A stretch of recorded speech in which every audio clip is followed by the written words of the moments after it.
Man, have you ever found yourself in a situation where your partner opens up to you about a problem and you're not quite sure how to respond? You try your best to offer a solution, but somehow it falls short, leaving your partner unsatisfied. You're left wondering if there's a better way to handle it. Well, you're not alone.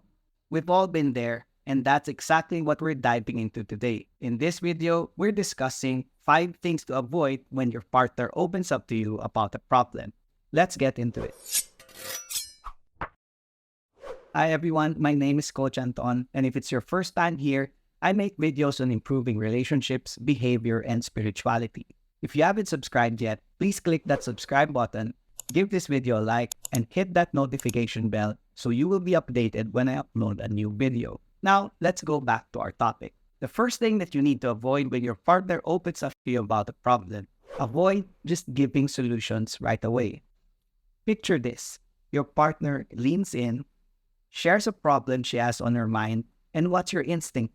To offer a solution right away. We've all been guilty of it. As men, we are fixers by nature. But here's the thing.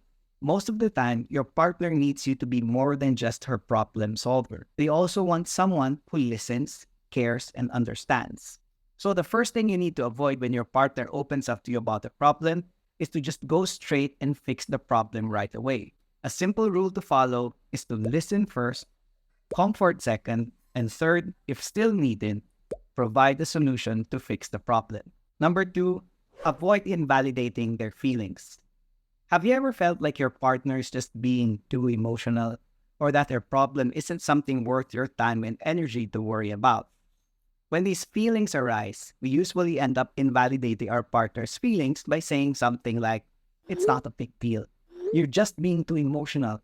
You're overreacting," or "Stop feeling that way." Invalidating your partner's feelings makes her feel like her feelings are not that important to you or not as important to you as the other things that you're doing right now. Remember that the person's feelings are just their emotional response to their perception of reality. They are feeling that way because of how they interpret their situation.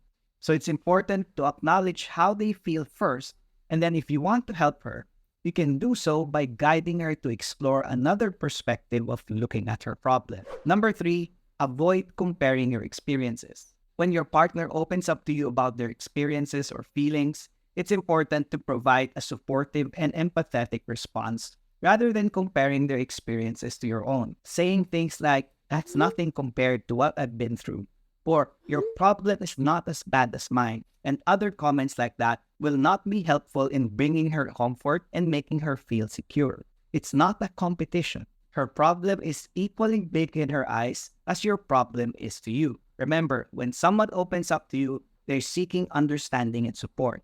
Focusing on her feelings and experiences rather than your own will create a more meaningful and compassionate interaction.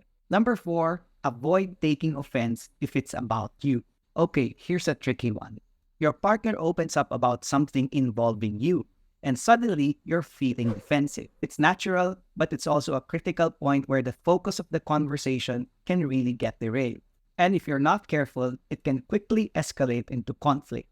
When this happens, stay calm and remind yourself that you are not being attacked. Your partner is bringing this up so you can both talk about it and resolve it. In this situation, you want to avoid the you versus me mindset.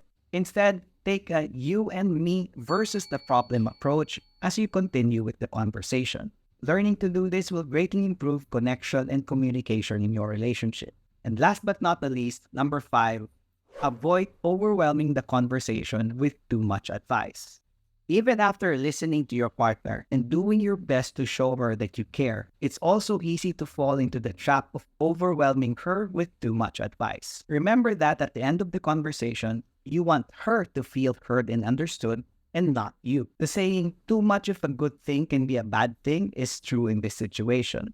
When you give too much advice, even when it is good and sound advice, it can feel overwhelming and draining to her as well. So don't get carried away.